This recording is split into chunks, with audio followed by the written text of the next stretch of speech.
They say time reveals all things, but when it comes to human behavior, especially in relationships, time often isn't enough.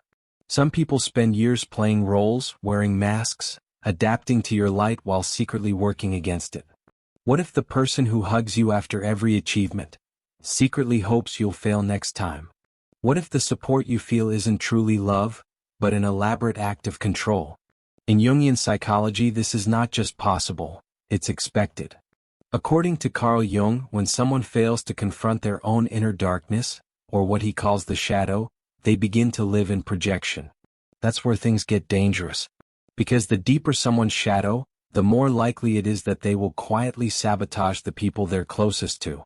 In this video, we're going to explore the psychological traits of those who pretend to love you while secretly desiring your downfall. This is not about paranoia, it's about psychological clarity. Because when you understand how the unconscious behaves, you stop mistaking manipulation for affection, and you start choosing peace over proximity. To begin, let's talk about the shadow. Carl Jung defined the shadow as the unconscious part of the psyche where all of our repressed traits live: desires, shame, fear, envy, rage, insecurity. These parts don't disappear just because we deny them. They go underground. And eventually, they seek expression in indirect, often destructive ways. Jung wrote, "The shadow is a moral problem that challenges the whole ego personality, for no one can become conscious of the shadow without considerable moral effort." Most people avoid this effort. It's uncomfortable. It requires honesty. So instead they project. They disown their flaws and project them onto others, often those closest to them. If they feel inferior, they'll accuse you of arrogance. If they feel empty, they'll resent your purpose. And if they feel unlovable, they'll try to convince you that you are. This is how emotional sabotage begins. Not through betrayal in broad daylight, but through thousands of small interactions that chip away at your sense of safety and trust. Over time, the person pretending to love you will make your success feel wrong. Your confidence will feel like a threat. Your voice too loud. Your freedom, a personal insult. And they'll never say this outright. Instead, their sabotage hides behind concern, behind jokes, behind silence.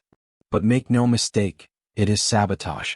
Let's go deeper now into the traits and tactics these individuals use. Trait 1. Conditional support. They're only proud of you when your choices align with their idea of who you should be. Start a new business? Isn't that risky? Begin therapy? Don't let them fill your head with stuff. You'll notice their excitement fades as soon as your path starts to distance you from their control. They say they love you, but what they really love is a version of you they can manage. Trait 2. Microaggressions in disguise. This shows up in subtle digs, backhanded compliments, and jokes that sting. You might hear things like, "Wow, I didn't think you had it in you," or, "I mean, that's great for someone like you." These aren't just slips of the tongue. These are messages from the shadow. Envy wearing a friendly face. Trait 3. Emotional withholding. In moments when you need emotional support, during milestones, achievements, or deep transformation, they go quiet. It's not just about being busy. It's about punishment. The shadow reacts to your growth with withdrawal because it feels personally attacked. And rather than express that insecurity, they withhold affection to regain control. Trait 4. Guilt as currency. They weaponize everything they've done for you. After everything I sacrificed, you're really going to do this? They don't offer out of generosity, they offer as a form of leverage. In their world, every favor is a debt. Every act of kindness is a down payment on your obedience. Trait 5. The savior complex. They position themselves as your rescuer, but only as long as you remain dependent. The moment you begin to outgrow their help, their tone shifts. You were never supposed to evolve, you were supposed to stay grateful and small. Your liberation threatens their identity as the one who always had your back. Trait 6. Passive-aggressive resistance. They agree with your plans verbally, but delay, sabotage, or forget when it's time to act. They'll say, "I support you 100%, but their behavior tells another story. Missed deadlines. Broken promises. A pattern of small actions that slowly erode your trust in yourself and your path. Trait 7. The smiling critic. They wrap criticism in care. "I just want the best for you. followed by everything they think is wrong with your decisions. This creates confusion, making it harder to recognize the sabotage. Their words say love. Their tone says resentment. And your nervous system feels the difference, even if your mind can't explain it yet. All of these behaviors stem from shadow projection. The person exhibiting them doesn't usually realize they're doing it. That's what makes it so dangerous. Jung wrote, "Until you make the unconscious conscious, it will direct your life and you will call it fate." Many people live out their wounds unconsciously. Instead of healing their shame, they attack your pride. Instead of owning their fear, they criticize your courage. They don't hate you. They hate what your success reveals about their unhealed pain. Let's pause here and ask, how does this affect you over time? Prolonged exposure to unconscious sabotage can lead to emotional exhaustion, loss of self-trust, and identity confusion. You begin shrinking to stay loved. You suppress your joy to stay accepted. You stay quiet to avoid tension. Eventually, you lose the ability to recognize yourself, not because you changed but because you adapted to someone else's shadow. This is why so many people stay in toxic dynamics for years. The sabotage is slow, subtle, and always dressed in familiarity. But emotional safety should never come at the cost of your authenticity. So how do you protect yourself from this? Let's go step by step. Step 1. Radical observation. Start watching your emotional responses after interactions. Don't analyze what they said, focus on how you feel. Do you feel heavier or lighter? Empowered or drained? Your body is a better lie detector than your intellect. Trust it. Step 2. Document behavior, not excuses. Keep a private log of patterns. Track how often your boundaries are dismissed, how your success is met with silence, how often guilt is used to influence you. Over time, you'll see a pattern emerge, one that your emotions alone might have blurred. Step 3. Practice micro-boundaries. Start small. Delay responses.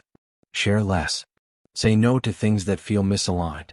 These small acts recalibrate the power dynamic and reveal how much of the relationship depends on your compliance. Step 4. Don't confront, clarify. Instead of accusing them, ask clarifying questions. What did you mean by that? Why do you think that's risky for me? This forces the unconscious to come to the surface, and people either reveal more truth or begin distancing themselves, both of which give you clarity. Step 5. Heal your own shadow. This is the most important step. The more you confront your own insecurities, wounds, and blind spots, the less you attract or tolerate people who feed off of them. The shadow attracts what it needs for its own growth. When you integrate it, you stop attracting pain and start recognizing peace. Let's go deeper for a moment. Why do we tolerate this behavior in the first place? Jung believed it's because of our own unintegrated aspects. Our inner child that still craves validation, our fear of abandonment, our belief that we must earn love. The longer we ignore these parts, the more we allow emotional vampires to feed off of them.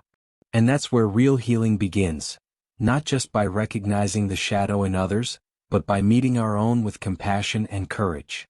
Because here's the truth, you are not too sensitive, too ambitious, or too much. You are simply evolving, and not everyone is meant to come with you. Some people are only comfortable with the version of you that needed them. When that version dies, their behavior shifts. That's not your guilt to carry. That's their growth to choose. So, as we close this journey, I want to leave you with this final thought from Carl Jung. The privilege of a lifetime is to become who you truly are. That privilege is sacred. Protect it. Surround yourself with people who cheer for you when you're not in the room. Who celebrate your freedom, not resent it. Who love the truth of you, not the version they can control.